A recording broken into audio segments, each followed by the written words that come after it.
जय हिंद प्यारे साथियों। आज हम लोग पढ़ने वाले हैं क्लास 10th विज्ञान का महत्वपूर्ण ऑब्जेक्टिव प्रश्न दोस्तों। इसमें टोटल 1 से लेकर 80 तक ऑब्जेक्टिव प्रश्न है दोस्तों, ठीक है। लेकिन आज की इस वीडियो में दोस्तों हम लोग 40 प्रश्नों को देखेंगे और 40 जो बच जाएगा अगली वीडियो में देखेंगे, क्योंकि मैं नहीं चाहता कि लंबा वीडियो हो जाए। जब वीडियो लंबा हो जाता है तो बहुत बच्चे नहीं देख पाते हैं, आधा अधूरा छोड़कर ही चले जाते हैं। तो फिर मेरा वीडियो बनाने का मकसद ही क्या जब बच्चे पूरा नहीं देख पाएंगे। इसलिए दोस्तों आज हम लोग 1 से लेकर 40 तक प्रश्नों को पढ़ने वाले हैं। और दोस्तों ये जो है आपका बहुत ही महत्वपूर्ण ऑब्जेक्टिव प्रश्न इसके अंदर शामिल किए गए हैं, जो कि आपके बोर्ड एग्जाम में आने के पूर्ण चांस बन रहे हैं। पूरा प्रीवियस ईयर पूरा क्वेश्चन इसमें है, ठीक है। तो आप लोग इस वीडियो को शुरू से लेकर अंत तक जरूर देखिएगा। तो चलिए वीडियो को स्टार्ट करते हैं। तो प्यारे साथियों, आज का पहला नंबर प्रश्न है, निम्नांकित में कौन सा पद विद्युत परिपथ में विद्युत शक्ति को निरूपित करता है। निम्नांकित में कौन सा पद विद्युत परिपथ में विद्युत शक्ति को निरूपित करता है। ऑप्शन ए में है I²R, ऑप्शन बी में V²/R और ऑप्शन सी में VI और ऑप्शन डी में इनमें से सभी। तो जितना भी आप ऑप्शन देखें, तीनों ऑप्शन जो है विद्युत परिपथ में विद्युत शक्ति को निरूपित करता है, इसलिए आपका ऑप्शन डी बिल्कुल सही हो जाएगा, इनमें सभी। चलिए आगे बढ़ते हैं प्यारे साथियों। दूसरा नंबर प्रश्न देखेंगे। दूसरा नंबर प्रश्न है, निम्नलिखित पदार्थों में चालक है। बताइए निम्नलिखित पदार्थों में कौन चालक है। सबसे पहले समझेंगे कि चालक क्या होता है। जिन पदार्थों से होकर विद्युत धारा प्रवाहित हो जाती है उसे चालक कहते हैं। यानी कहने का मतलब हुआ, अगर आप किसी पदार्थ में तार को जोड़ देते हैं और उसमें करंट लगने लगे, आपको झटका मारने लगे उस वस्तु में, उस पदार्थ में, समझ जाइएगा कि वो क्या है, चालक है। तो बताइए अबरक चालक होगा कि कांच चालक होगा कि एल्युमिनियम जो कि आपका चालक होगा, कि ऑप्शन डी में चीनी मिट्टी, क्या होगा। अबरक में करंट नहीं मारता है, शीशा में भी यानी कांच में भी करंट नहीं मारता है, चीनी मिट्टी में भी नहीं मारता है, एल्युमिनियम में आपको करंट मार देगा। तो एल्युमिनियम क्या हो जाएगा, चालक हो जाएगा। बाकी तीनों ऑप्शन क्या हो जाएगा, अचालक हो जाएगा, ठीक है, याद रखिएगा, कोई दिक्कत नहीं। चलिए आगे बढ़ते हैं दोस्तों। प्यारे साथियों ध्यान से देखिए तीसरा नंबर प्रश्न को। तीसरा नंबर प्रश्न है, एक सेल का विद्युत वाहक बल 1.5 भी यानी 1.5 वोल्ट है, 10 आवेश गुजारने पर होगा, क्या होगा। तो आपका ऑप्शन सी बिल्कुल सही हो जाएगा, 1.5 जे यानी 1.5 जूल। चलिए आगे बढ़ते हैं दोस्तों। चौथा नंबर प्रश्न है, कुछ बादलों का रंग उजला क्यों होता है। बताइए कुछ बादलों का रंग उजला क्यों होता है। तो उजला होने का कारण है प्रकाश के प्रकीर्णन के कारण, इसलिए आपका ऑप्शन बी बिल्कुल सही हो जाएगा। 4 का आपका ऑप्शन बी बिल्कुल सही हो जाएगा, ठीक है। चलिए 5 नंबर प्रश्न को देखते हैं। 5वां नंबर प्रश्न है, फोकस से ध्रुव की ओर जाने पर अवतल दर्पण में आवर्धन का मान क्या होता है, बढ़ता है कि घटता है कि अचर रहता है या इनमें से कोई नहीं, क्या होता है बताइए। तो फोकस से ध्रुव की ओर जाने पर अवतल दर्पण में, किस दर्पण में, अवतल दर्पण में आवर्धन का मान जो है प्यारे साथियों बढ़ता है, क्या होता है, बढ़ता है। इसलिए आपका ऑप्शन ए बिल्कुल सही हो जाएगा, बढ़ता है। 5 का ऑप्शन ए बिल्कुल सही हो जाएगा। चलिए 6ठा नंबर प्रश्न को देखते हैं दोस्तों। यहाँ पर 6ठा नंबर प्रश्न है, निम्नलिखित में किस धातु से सोलर सेल बनाया जाता है। बताइए निम्नलिखित में से किस धातु से सोलर सेल बनाया जाता है, बताइए। तो आपका ऑप्शन ए में सोना, ऑप्शन बी में सिलिकॉन और ऑप्शन सी में जास्ता और ऑप्शन डी में प्लेटिनम। बताइए क्या होगा। तो सिलिकॉन से बनाया जाता है सोलर सेल, इसलिए आपका ऑप्शन बी बिल्कुल सही हो जाएगा। 6 का आपका ऑप्शन बी इस बिल्कुल राइट हो जाएगा। चलिए 7वां नंबर प्रश्न को देख लेते हैं दोस्तों। 7वां नंबर प्रश्न है, वैद्युत प्रतिरोध के कारण चालक में उत्पन्न होता है। बताइए वैद्युत प्रतिरोध के कारण चालक में उत्पन्न होता है, क्या उत्पन्न होता है। तो उष्मीय प्रभाव उत्पन्न होता है, जो कि आपके ऑप्शन सी में दिख रहा होगा, उष्मीय प्रभाव। कोई दिक्कत कोई परेशानी नहीं। चलिए आगे बढ़ते हैं, 8 नंबर प्रश्न को देखते हैं प्यारे साथियों। 8 नंबर प्रश्न है, प्रतिरोध का मान बढ़ाने के लिए प्रतिरोधकों को जोड़ा जाना चाहिए। देखिए प्रतिरोध का जब भी मान अगर बढ़ाने की बात करें और प्रतिरोधकों को जोड़ा जाना चाहिए तो किस क्रम में जोड़ा जाना चाहिए, श्रेणी क्रम या समांतर क्रम। समांतर क्रम का दूसरा नाम क्या होता है, पार्श्व क्रम। यानी दोस्तों जब भी प्रतिरोध का मान बढ़ाना हो तो प्रतिरोधकों को समांतर क्रम में जोड़ा जाता है, यानी पार्श्व क्रम में। चलिए इसके ऑप्शन को देख लेते हैं। तो प्यारे साथियों यहाँ पर ऑप्शन है 8 नंबर प्रश्न का, ऑप्शन ए में पार्श्व क्रम, ऑप्शन बी में श्रेणी क्रम और ऑप्शन सी में है ए और बी दोनों, और ऑप्शन डी में इनमें से कोई नहीं। तो मैंने क्या कहा, पार्श्व क्रम में यानी समांतर क्रम में जोड़ा जाना चाहिए, इसलिए आपका ऑप्शन ए बिल्कुल राइट हो जाएगा। चलिए दोस्तों 9 नंबर प्रश्न को देखते हैं। श्वेत प्रकाश में वर्ण विक्षेपण उत्पन्न करता है, बताइए श्वेत प्रकाश में वर्ण विक्षेपण उत्पन्न करता है। ऑप्शन ए में कांच की झिल्ली, ऑप्शन बी में समतल दर्पण, और ऑप्शन सी में गोलीय दर्पण, और ऑप्शन डी में प्रिज्म। बताइए श्वेत प्रकाश में वर्ण विक्षेपण उत्पन्न कौन करता है? तो प्रिज्म। प्रिज्म क्या करता है? प्रिज्म। इसलिए आपका ऑप्शन डी बिल्कुल सही हो जाएगा। ठीक है, 9 का आपका ऑप्शन डी बिल्कुल सही हो जाएगा। प्रिज्म जो है ना, जब प्रिज्म से आप एक श्वेत प्रकाश को गुजारिएगा, जैसे कि मान लीजिए एक प्रिज्म है, यहाँ पर मैं प्रिज्म बना दे रहा हूँ, अच्छा से समझिएगा। ठीक है, एक प्रिज्म है, अब इसके अंदर से एक श्वेत प्रकाश जाएगा, तो दूसरी ओर जब जाएगा तो वर्णपट पर ये 7 रंगों में विभक्त हो जाएगा, यानी 7 रंगों में बंट जाएगा। यही आपसे तो पूछा जा रहा है। तो श्वेत प्रकाश को वर्ण विक्षेपण उत्पन्न कौन कराता है? तो प्रिज्म कराता है। इसलिए आपका ऑप्शन डी बिल्कुल राइट हो जाएगा। चलिए 10वां नंबर प्रश्न है, सरल सूक्ष्मदर्शी में किसका उपयोग होता है? तो सबसे पहले समझ लीजिए, सूक्ष्मदर्शी में लेंस का प्रयोग होता है, दर्पण का प्रयोग नहीं होता है। ठीक है, तो सरल सूक्ष्मदर्शी में किसका उपयोग होता है? ऑप्शन ए में अवतल दर्पण, और ऑप्शन बी में उत्तल दर्पण। भैया दर्पण तो नहीं होगा, कतई भी नहीं होगा, या तो अवतल लेंस हो सकता है या उत्तल लेंस हो सकता है, दोनों में से कोई एक हो सकता है। तो प्यारे साथियों, सरल सूक्ष्मदर्शी में जो उपयोग होता है उत्तल लेंस का उपयोग होता है, क्योंकि उत्तल लेंस आँख की तरह व्यवहार करता है। इसलिए 10 का आपका ऑप्शन डी बिल्कुल सही हो जाएगा। 10 का आपका ऑप्शन डी बिल्कुल राइट हो जाएगा। चलिए अगला प्रश्न को देखते हैं। दोस्तों 11 नंबर प्रश्न है, नेत्र लेंस में समायोजन की क्रिया होती है। बताइए क्या होती है? नेत्र लेंस में समायोजन की क्रिया होती है, क्या होती है? ऑप्शन ए में आइरिस द्वारा, ऑप्शन बी में नेत्र लेंस द्वारा, और ऑप्शन सी में सिलियरी पेशियों द्वारा, ऑप्शन डी में कॉर्निया द्वारा। क्या होगा? 11 का आपका ऑप्शन सी बिल्कुल राइट हो जाएगा, सिलियरी पेशियों द्वारा। ऑप्शन सी में दिख रहा होगा, जो कि आपका ऑप्शन सी बिल्कुल सही हो जाएगा। चलिए आगे बढ़ते हैं प्यारे साथियों। 12 नंबर प्रश्न है, प्रत्यावर्ती धारा की आवृत्ति कितनी होती है? बताइए प्रत्यावर्ती धारा की आवृत्ति कितनी होती है? ऑप्शन ए में 100 हर्ट्ज, ऑप्शन बी में 40 हर्ट्ज, और ऑप्शन सी में 50 हर्ट्ज, और ऑप्शन डी में 60 हर्ट्ज। तो दोस्तों 12 का आपका ऑप्शन सी बिल्कुल सही हो जाएगा, 50 हर्ट्ज। ठीक है, 50 हर्ट्ज। चलिए आगे बढ़ते हैं दोस्तों। 13 नंबर प्रश्न को देखेंगे। 13 नंबर प्रश्न है, किसी धारावाही परिनालिका के भीतर सभी बिंदुओं पर चुंबकीय क्षेत्र क्या होता है? किसी धारावाही परिनालिका के भीतर बात कर रहे हैं, कहाँ? भीतर। परिनालिका के भीतर सभी बिंदुओं पर चुंबकीय क्षेत्र क्या होता है? समान होता है। क्या समान होता है? कि ऑप्शन सी में कोई निश्चित नहीं, और ऑप्शन डी इनमें से कोई नहीं। बताइए। तो दोस्तों 13 का आपका ऑप्शन ये बिल्कुल सही हो जाएगा, समान रहती है। समान होती है या समान होता है, बात आपका ऑप्शन ये बिल्कुल सही हो जाएगा। बात वही है, समान होता है या होती है। ठीक है, 13 का आपका ऑप्शन ये बिल्कुल सही हो जाएगा।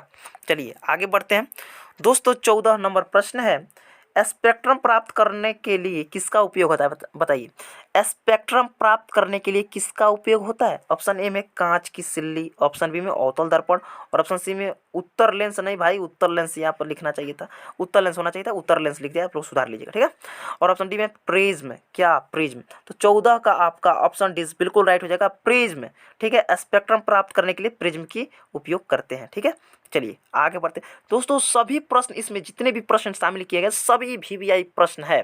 ठीक है, चलिए दोस्तों 15 नंबर प्रश्न को देखेंगे। कांच प्रिज्म द्वारा उत्पन्न श्वेत प्रकाश के स्पेक्ट्रम में किस रंग की किरण का झुकाव अधिक होता है? बताइए कांच प्रिज्म द्वारा उत्पन्न श्वेत प्रकाश के स्पेक्ट्रम में किस रंग की किरण का झुकाव अधिकतम होता है? तो दोस्तों बैगनी का, बैगनी जो होता है, जैसे देखिए यहाँ पर प्रिज्म है और यहाँ से सूरज का प्रकाश जाएगा तो उधर 7 रंगों में विभक्त होगा कि नहीं? बढ़ जाएगा। तो जो सबसे जो नीचे होता है ना, जो सबसे नीचे जो है, जो ये जो किरण आपको दिख रहा है प्रकाश, तो सबसे नीचे बैगनी, उसके बाद जामुनी, उसके बाद पीला, नीला, हरा सा करके होता है। और सबसे ऊपर बात करें तो क्या होता है? लाल। और सबसे नीचे यानी झुका हुआ बात करें तो बैगनी। ठीक है, तो 15 का आपका ऑप्शन डी बिल्कुल सही हो जाएगा, ऑप्शन डी बिल्कुल राइट हो जाएगा। ठीक है, 15 का ऑप्शन डी बिल्कुल सही हो जाएगा। ठीक है, यदि अगर बात पूछा किसका झुकाव कम होता है तो लाल का होता है। झुकाव कम का बात करें तो लाल का, अधिक का बात करें तो बैगनी का। कोई दिक्कत नहीं होगा प्यारे साथियों। आप लोग हमसे जुड़े रहिए, पढ़ते रहिए, मज़ा आ जाएगा, गर्दा आप लोग उड़ाइएगा एग्जाम में। ठीक है, चलिए 16 नंबर प्रश्न को देखते हैं। 16 नंबर प्रश्न है, लेंसों में मुख्य फोकस की संख्या कितनी होती है? लेंसों में मुख्य फोकस की संख्या कितनी होती है दोस्तों? तो लेंस में दोस्तों फोकस की जो संख्या होती है 2 होती है। ठीक है, इसलिए आपका ऑप्शन ए बिल्कुल सही हो जाएगा, 2। अब एक बात ध्यान दीजिएगा, इसमें पूछा लेंस में मुख्य फोकसों की संख्या कितनी होती है? 2। यदि दर्पण का बात करता है कि दर्पण में कितने फोकस की संख्या होती है, तो दर्पण में भी फोकसों की संख्या कितनी होती है? 2 ही होती है। चाहे दर्पण की बात करें या लेंस की बात करें, दोनों में जो है दोस्तों 2 फोकस होती है। इसलिए दर्पण का बात करें या लेंस का, आप लोग बताइएगा कि फोकस की संख्या 2 होती है। तो 16 का आपका ऑप्शन ये बिल्कुल सही हो जाएगा। चलिए अगले प्रश्न की ओर चलते हैं, 17 नंबर प्रश्न को देखते हैं। तो प्यारे साथियों 17 नंबर प्रश्न है, किस लेंस में बाहर की ओर उभरे 2 गोलीय पृष्ठ हो तो इसे कहते हैं? देखिए, किसी लेंस की बाहर की ओर उभरे 2 गोलीय पृष्ठ हो तो इसे कहते हैं, बाहर की तरफ उभरे 2 गोलीय पृष्ठ। ऐसे करके होना चाहिए। कैसे? ऐसे। थोड़ा सा बिगड़ गया, अच्छा बना रहा हूँ, थोड़ा सा ध्यान दीजिएगा। ऐसे करके 2 उभरा हुआ पृष्ठ हो। ठीक है, देखिए किसी लेंस में बाहर की ओर, तो ये बाहर की ओर है कि नहीं, उभरे 2 गोलीय पृष्ठ हो, तो उभरा हुआ ये 2 गोलीय पृष्ठ हो गया कि नहीं? एक इधर और एक इधर, 2 गोलीय पृष्ठ हो गया। तो इसे क्या कहते हैं बताइए? इसे ऑप्शन ए में दिया अवतल लेंस कहेंगे कि समतलोत्तल लेंस कहेंगे, कि ऑप्शन सी में उत्तल लेंस कहेंगे कि समतलावतल उत्तल लेंस कहेंगे। दोस्तों देखिए, जब उभरा हुआ 2 गोलीय पृष्ठ हो किसी लेंस में ना, तो उसे उत्तल लेंस कहते हैं। तो 17 का आपका ऑप्शन सी बिल्कुल सही हो जाएगा, उत्तल लेंस। उत्तल लेंस बिल्कुल सही हो जाएगा। ठीक है, यदि बात करता कि 2 धंसा हुआ पृष्ठ, यानी ऐसे करके, कैसे? ऐसे, यहाँ पर रुक जाइए, थोड़ा सा ध्यान दीजिएगा। ऐसे करके अगर रहता ऐसे, तो ये जो है अवतल लेंस हो जाता है, क्योंकि इसका देखिए 2 जो है पृष्ठ ये धंसा हुआ है, 2 गोलीय पृष्ठ धंसा हुआ है, तो ये अवतल लेंस हो जाएगा। और 2 गोलीय पृष्ठ उभरा हुआ है यानी उठा हुआ है, तो जो भाग उठल रहेगा यानी उसे उत्तल लेंस कहेंगे। उठल को उत्तल और धंसल को अवतल, ऐसे याद रखिएगा। ठीक है, चलिए आगे बढ़ते हैं। दोस्तों 18 नंबर प्रश्न बहुत प्यारा सा प्रश्न है, अच्छा प्रश्न है, इसको अच्छा से याद कीजिएगा। देखिए 18 नंबर प्रश्न कह रहा है, रोगियों के नाक, कान, गले आदि के जांच के लिए डॉक्टर प्रयोग करते हैं? बताइए, रोगियों के नाक, कान, गले आदि के जांच के लिए डॉक्टर क्या प्रयोग करते हैं, यानी कौन सा दर्पण का प्रयोग करते हैं? तो अवतल दर्पण का प्रयोग होता है मेरे भाइयों साथियों, इसलिए आपका ऑप्शन ये बिल्कुल सही हो जाएगा। अवतल दर्पण का उपयोग होता है नाक, कान, गले इत्यादि के जांच के लिए, अवतल दर्पण का प्रयोग होता है। इसका मतलब कि अवतल दर्पण का प्रयोग क्यों होता है? क्योंकि अवतल दर्पण जो है ना, ये वस्तु का बड़ा प्रतिबिंब बनाता है, यानी छोटे छोटे वस्तु का भी बड़ा प्रतिबिंब बनाता है। इसलिए डॉक्टर जो है रोगियों के कान, नाक, गले में छोटा छोटा चीज को देखने के लिए प्रयोग करता है, ताकि उसमें बड़ा दिखाई देगा। ठीक है, और जो अवतल दर्पण जो है हजामती दर्पण के रूप में भी उपयोग होता है, आप लोग याद रखिएगा। और यहाँ पर उत्तल दर्पण का उपयोग क्या होता है? तो गाड़ी जो होता है ना, गाड़ी वाहन, तो साइड मिरर के रूप में होता है, क्योंकि अवतल दर्पण में जो ना छोटा छोटा प्रतिबिंब बनता है, किसी भी वस्तु का छोटा प्रतिबिंब बनता है, लेकिन अवतल दर्पण में बड़ा बनता है, याद रखिएगा। और समतल दर्पण में क्या होता है? समतल दर्पण में बराबर होता है, जितना बड़ा वस्तु उतना ही साइज का प्रतिबिंब होगा। जैसे कि मान लीजिए 2 फुट का वस्तु है, तो समतल दर्पण में भी 2 फुट का ही प्रतिबिंब बनेगा, लेकिन अवतल दर्पण में बड़ा बनेगा। जैसे कि 2 फुट का कोई वस्तु है, तो उसका प्रतिबिंब जो 2.5 फुट, 3 फुट, 4 फुट का बन सकता है, लेकिन उत्तल दर्पण में छोटा बनेगा। जैसे कि 2 फीट का वस्तु है, तो 1.5 फीट, 1 फीट, हाफ फीट का क्या होगा? प्रतिबिंब बनेगा। आप लोग याद रखिएगा। ठीक है, चलिए आगे बढ़ते हैं। दोस्तों 19 नंबर प्रश्न है कि प्रकाश के अपवर्तन के कितने नियम हैं? प्रकाश के अपवर्तन के कितने नियम हैं प्यारे साथियों? तो प्रकाश के अपवर्तन के 2 नियम हैं, इसलिए आपका ऑप्शन सी बिल्कुल सही हो जाएगा। प्रकाश के अपवर्तन के 2 नियम होते हैं। यदि इस प्रश्न में पूछते कि प्रकाश के परावर्तन के नियम बतलाइए कितने होते हैं, तो चाहे प्रकाश का अपवर्तन पूछे या प्रकाश का परावर्तन पूछे, नियम तो 2 ही होते हैं। चाहे प्रकाश का अपवर्तन कहे तभी आप कहिएगा कि 2 नियम होते हैं, अगर कहे कि प्रकाश के परावर्तन के नियम तो 2 ही नियम, अपवर्तन परावर्तन से मतलब नहीं है, 2 ही नियम होते हैं दोनों को। ठीक है, इसलिए आपका ऑप्शन सी बिल्कुल सही हो जाएगा। उम्मीद कर रहा हूँ कि आप लोग समझ पा रहे होंगे। ठीक है, चलिए आगे बढ़ रहा हूँ। दोस्तों 20 नंबर प्रश्न है, बिजली के फ्यूज का तार बना होता है? बताइए, जो बिजली का फ्यूज का जो तार होता है वो बना होता है किस चीज़ का? ऑप्शन ए में टीन का, ऑप्शन बी में तांबे का, ऑप्शन सी में तांबे और टीन दोनों का, ऑप्शन डी में क्या? इनमें से कोई का नहीं। तो ऐसे थोड़े इनमें से कोई का नहीं, किसी ना किसी का तो बना होगा। तो बताइए 20 का क्या होगा प्यारे साथियों? तो 20 का आपका ऑप्शन सी बिल्कुल सही हो जाएगा, तांबे और टीन के दोनों के। ठीक है, तांबे और टीन के दोनों के। ठीक है, चलिए आगे बढ़ते हैं। दोस्तों 21 नंबर प्रश्न है, परिपथ में किन्हीं 2 बिंदुओं के बीच का विभवांतर मापा जाता है? देखिए, परिपथ में किन्हीं 2 बिंदुओं के बीच का विभवांतर मापा जाता है, तो दो विभवों के बीच के अंतर को क्या कहते हैं? विभवांतर कहते हैं कि नहीं? तो दो विभवों के बीच के अंतर को विभवांतर कहते हैं। जब भी परिपथ में किन्हीं दो बिंदुओं के बीच का विभवांतर मापा जाता है तो किसके द्वारा मापा जाता है? तो 21 का आपका ऑप्शन बी बिल्कुल सही हो जाएगा, वोल्ट मीटर के द्वारा।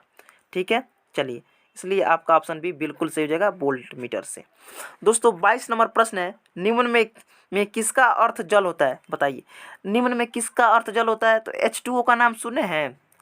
H2O का, जी हाँ सुने होंगे, हाइड्रोजन ऑक्साइड। इसलिए आपका ऑप्शन डी में दिख रहा होगा हाइड्रो, पूरा लिखना चाहिए था लेकिन हाइड्रो लिखा है, कोई बात नहीं। तो 22 का आपका ऑप्शन डी बिल्कुल सही हो जाएगा, हाइड्रो। ठीक है, चलिए आगे बढ़ते हैं। दोस्तों 23 नंबर प्रश्न है, ताप बढ़ने पर चालक का प्रतिरोध, बताइए क्या होता है? तो ताप बढ़ने पर चालक का प्रतिरोध बढ़ता है, इसलिए आपका ऑप्शन ए बिल्कुल सही हो जाएगा कि ताप बढ़ने पर चालक का प्रतिरोध बढ़ता है। तो आपका ऑप्शन ए बिल्कुल सही हो जाएगा।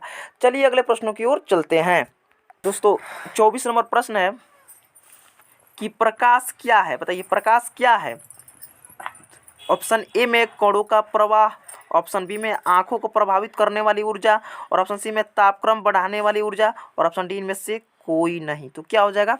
तो साथियों 24 का आपका ऑप्शन बी बिल्कुल सही हो जाएगा, आंखों को प्रभावित करने वाली ऊर्जा। 24 का आपका ऑप्शन बी बिल्कुल सही हो जाएगा। चलिए आगे बढ़ते हैं। दोस्तों 25 नंबर प्रश्न है, स्थिर विद्युत में आवेश क्या होता है? विरामावस्था में रहता है, ऑप्शन ए में दिया है विरामावस्था में रहते हैं, और ऑप्शन बी में गति की अवस्था में रहते हैं, और ऑप्शन सी में दोनों अवस्था में रहते हैं, और ऑप्शन डी किसी भी अवस्था में नहीं रहते हैं। तो दोस्तों 25 का आपका ऑप्शन ए बिल्कुल सही हो जाएगा कि विरामावस्था में रहते हैं, यानी रुका हुआ रहते हैं। ठीक है, आपका ऑप्शन बी ए बिल्कुल सही हो जाएगा, ए आपका बिल्कुल सही हो जाएगा। चलिए आगे बढ़ते हैं। दोस्तों यहाँ पर 26 नंबर प्रश्न को देखेंगे, दूरदृष्टि वाली आंखों साफ साफ देख सकती है। बताइए, दूरदृष्टि वाली आंख साफ साफ देख सकती है, यानी कहने का मतलब हुआ कि दूरदृष्टि दोष वाला व्यक्ति साफ साफ देख सकता है कहाँ की वस्तु को? तो ऑप्शन ए में दूर की वस्तु को, ऑप्शन बी में निकट की वस्तु को, और ऑप्शन सी में बड़ी वस्तु को, और ऑप्शन डी इनमें से कोई नहीं। बताइए क्या होगा? तो दोस्तों 26 का आपका ऑप्शन ए बिल्कुल सही हो जाएगा, क्योंकि दूरदृष्टि वाला आंख जो है कि दूर की वस्तुओं को ही देख सकता है। अगर मान लीजिए कोई व्यक्ति है, उसके आंख में दूरदृष्टि दोष हो गया है, तो दूरदृष्टि दोष वाला व्यक्ति दूर की वस्तु को देख पाता है, नज़दीक की वस्तु को नहीं देख पाता है, और निकट दृष्टि दोष वाला व्यक्ति निकट की वस्तु को देख पाता है। यानी कहने का मतलब हुआ कि जो आंख में जैसा दृष्टि दोष है वही चीज़ आपको दिखेगा। जैसे कि दूरदृष्टि दोष है तो दूर की वस्तु दिखेगी, और निकट दृष्टि दोष है तो निकट की वस्तु दिखेगी। तो इसमें बात कर रहा है दूरदृष्टि वाला आंख साफ साफ देख सकता है तो दूर की वस्तुओं को, इसलिए आपका ऑप्शन ए बिल्कुल सही हो जाएगा। 26 का आपका ऑप्शन ए बिल्कुल सही हो जाएगा। दोस्तों 27 नंबर प्रश्न को देखेंगे, नीला तथा हरा प्रकाश के मिलने पर किस वर्ण का प्रकाश प्राप्त होता है? बताइए, नीला तथा हरा प्रकाश के मिलने पर किस वर्ण का प्रकाश प्राप्त होता है? दोस्तों 27 का आपका ऑप्शन भी बिल्कुल सही हो जाएगा, सियान। कौन सा रंग? सियान। ठीक है, आपका ऑप्शन भी बिल्कुल सही हो जाएगा। चलिए आगे बढ़ते हैं। दोस्तों 28 नंबर प्रश्न है, चुंबकीय क्षेत्र की तीव्रता का मात्रक होता है। बताइए, चुंबकीय क्षेत्र की तीव्रता का मात्रक आपको बतलाना है। तो 28 का आपका ऑप्शन बी बिल्कुल सही हो जाएगा, टेस्ला। क्या? टेस्ला। इसलिए आपका ऑप्शन बी बिल्कुल राइट हो जाएगा। दोस्तों 29 नंबर प्रश्न को देखेंगे। 29 नंबर प्रश्न है, चुंबकीय क्षेत्र रेखाओं की निकटता बतलाता है। बताइए, चुंबकीय क्षेत्र रेखाओं की निकटता बतलाता है, कौन बतलाता है? तो 29 का आपका ऑप्शन है बिल्कुल सही हो जाएगा, क्षेत्र का मान। ठीक है, निकटता बतलाता है क्षेत्र का मान। चलिए आगे बढ़ते हैं। दोस्तों 30 नंबर प्रश्न है कि दर्पण की चौड़ाई को कहा जाता है। बताइए, दर्पण की चौड़ाई को क्या कहा जाता है? तो दर्पण की चौड़ाई को द्वारक कहा जाता है। तो दर्पण का द्वारक कहा जाता है, तो दर्पण की चौड़ाई ही दर्पण का द्वारक कहलाता है, इसलिए 30 का आपका ऑप्शन बी बिल्कुल सही हो जाएगा। चलिए आगे बढ़ते हैं, 31 नंबर प्रश्न को देखते हैं। 31 नंबर प्रश्न है, निम्नांकित में कौन सहसंयोजक यौगिक है? बतलाइए, 31 का आपका ऑप्शन कौन सा सही होगा? ऑप्शन ए में KCl, ऑप्शन बी में MgCl2, ऑप्शन सी में CH4, और ऑप्शन डी में NaCl। तो दोस्तों 31 का जो है आपका ऑप्शन सी बिल्कुल सही हो जाएगा, CH4 बिल्कुल सही हो जाएगा। चलिए आगे बढ़ते हैं। दोस्तों 32 नंबर प्रश्न है, अभिक्रियाशील समूह डबल बॉन्ड CO कहते हैं, इसे क्या कहते हैं? एल्डिहाइड समूह, और या ऑप्शन बी में ईथर समूह, ऑप्शन सी में अल्कोहल समूह, या ऑप्शन डी में कार्बोनिल समूह, क्या कहते हैं? तो 32 का आपका ऑप्शन डी बिल्कुल सही हो जाएगा, कार्बोनिल समूह कहते हैं। ऑप्शन डी में टिक कीजिए, आपका ऑप्शन डी बिल्कुल राइट हो जाएगा। चलिए 33 नंबर प्रश्न को देखते हैं। दोस्तों 33 नंबर प्रश्न है, किसी कोष में इलेक्ट्रॉनों की अधिकतम संख्या होती है, बताइए किसी कोष में इलेक्ट्रॉनों की अधिकतम संख्या कितनी होती है। तो 33 का आपका ऑप्शन सी बिल्कुल राइट हो जाएगा, 2n²। ऑप्शन सी बिल्कुल सही हो जाएगा। चलिए दोस्तों 34 नंबर प्रश्न को देखते हैं। 34 नंबर प्रश्न है, कैथोड किरणें में क्या उपस्थित रहते हैं, बताइए कैथोड किरणें में क्या उपस्थित रहते हैं। तो इलेक्ट्रॉन। 34 का आपका ऑप्शन है बिल्कुल सही हो जाएगा, इलेक्ट्रॉन। कैथोड किरणों में इलेक्ट्रॉन उपस्थित रहते हैं, इसलिए आपका ऑप्शन ए बिल्कुल सही हो जाएगा। चलिए आगे बढ़ते हैं प्यारे साथियों। यहाँ पर 35 नंबर प्रश्न को देखेंगे, ध्यान से देखिएगा। 35 नंबर प्रश्न है, सभी अम्ल जल में घुलकर प्रदान करते हैं, बताइए सभी जो अम्ल है जल में घुलकर क्या प्रदान करते हैं। ऑप्शन ए में H+ आयन, ऑप्शन बी में OH- आयन, और ऑप्शन सी में इलेक्ट्रॉन, और ऑप्शन डी में न्यूट्रॉन। तो 35 का आपका ऑप्शन ए बिल्कुल सही हो जाएगा, H+ आयन। ठीक है, इसलिए आपका ऑप्शन ए बिल्कुल सही हो जाएगा। चलिए आगे बढ़ते हैं दोस्तों। यहाँ पर ध्यान दीजिएगा, 36 नंबर प्रश्न है, वे सभी पदार्थ भस्म कहे जाते हैं जो जल में घुलकर किस प्रकार के आयन देते हैं। वे सभी पदार्थ भस्म कहे जाते हैं जो जल में घुलकर किस प्रकार के आयन देते हैं। ऑप्शन ए में है हाइड्रोक्सिल आयन, यहाँ पर देखिएगा ऑप्शन ए में हाइड्रोक्सिल आयन OH- जिसे कहते हैं, ऑप्शन बी में हाइड्रोजन आयन जिसे H+ आयन कहते हैं, और ऑप्शन सी में हाइड्रोनियम आयन जिसे H3O- आयन कहते हैं। ठीक है, और ऑप्शन डी में इनमें से कोई नहीं। तो क्या हो जाएगा, तो 36 का आपका ऑप्शन ये बिल्कुल सही हो जाएगा, हाइड्रोक्सिल। यहाँ पर ध्यान दीजिएगा, हाइड्रोक्सिल आयन OH-। ठीक है, चलिए आगे बढ़ते हैं। यहाँ पर 37 नंबर प्रश्न है, वैसे लवण जो अम्ल और भस्म के पूर्ण उदासीकरण से बनते उन्हें कहे जाते हैं, बताइए वैसे लवण जो अम्ल और भस्म के पूर्ण उदासीकरण से बनते हैं कहे जाते हैं। ऑप्शन ए में सामान्य लवण, ऑप्शन बी में अम्लीय लवण, और ऑप्शन सी में भस्मीय लवण, और ऑप्शन डी इनमें से कोई नहीं। क्या होगा, तो 37 का आपका ऑप्शन ए बिल्कुल सही हो जाएगा, सामान्य लवण। ठीक है, याद रखिएगा। चलिए आगे बढ़ते हैं दोस्तों। 38 नंबर प्रश्न है, प्रथम कार्बनिक यौगिक यूरिया का संश्लेषण किसने किया था। ध्यान दीजिएगा, 38 नंबर प्रश्न में कह रहा है कि प्रथम कार्बनिक यौगिक यूरिया का संश्लेषण किसने किया था। ऑप्शन ए में कोल्बे ने, ऑप्शन बी में वोहलर ने, और ऑप्शन सी में वर्जिलियस ने, और ऑप्शन डी इनमें से कोई नहीं। तो प्रथम कार्बनिक यौगिक यूरिया का संश्लेषण जो किया था वोहलर ने किया था, इसलिए आपका ऑप्शन बी बिल्कुल सही होगा, वोहलर ने। ठीक है, चलिए आगे बढ़ते हैं प्यारे साथियों। 39 नंबर प्रश्न को देखते हैं। 39 नंबर प्रश्न है, कैल्शियम कार्बाइड जल के साथ अभिक्रिया कर देता है, क्या देता है। कैल्शियम कार्बाइड जल के साथ अभिक्रिया करके देता है, क्या देता है, मीथेन, कीथेन, एथीन, एथाइन, क्या देता है। तो 39 का आपका ऑप्शन डी बिल्कुल सही हो जाएगा, एथाइन देता है, इसलिए आपका ऑप्शन डी बिल्कुल सही हो जाएगा। दोस्तों आज का लास्ट नंबर प्रश्न 40 नंबर प्रश्न। यदि आप लोग को वीडियो अच्छा लग रहा है तो वीडियो को लाइक कर दीजिए, और कमेंट में बताइए कि आप लोग को समझ में आ रहा है कि नहीं आ रहा है। चलिए 40 नंबर प्रश्न को देखते हैं। 40 नंबर प्रश्न है, लोहा से जिंक लेपित करने की क्रिया को कहते हैं। ये तो हर एक बच्चा को पता होना चाहिए, आप लोग 9th क्लास में ही पढ़े होंगे। तो लोहा से जिंक लेपित करने की क्रिया को क्या कहते हैं, संक्षारण कहते हैं, कि गैल्वेनीकरण कहते हैं, कि पानी चढ़ाना, या विद्युत अपघटन। तो दोस्तों 40 का आपका ऑप्शन बी बिल्कुल सही हो जाएगा, गैल्वेनीकरण कहते हैं, इसलिए आपका ऑप्शन बी बिल्कुल सही हो जाएगा। दोस्तों आज तक इतना ही, अगले वीडियो में इससे अगले वाले सवालों को देखेंगे। तो आई होप कि दोस्तों यहाँ तक आप सभी को अच्छा से समझ में आया होगा। तो फिर मिलते हैं एक नई वीडियो के साथ, तब तक के लिए जय हिंद, वंदे मातरम।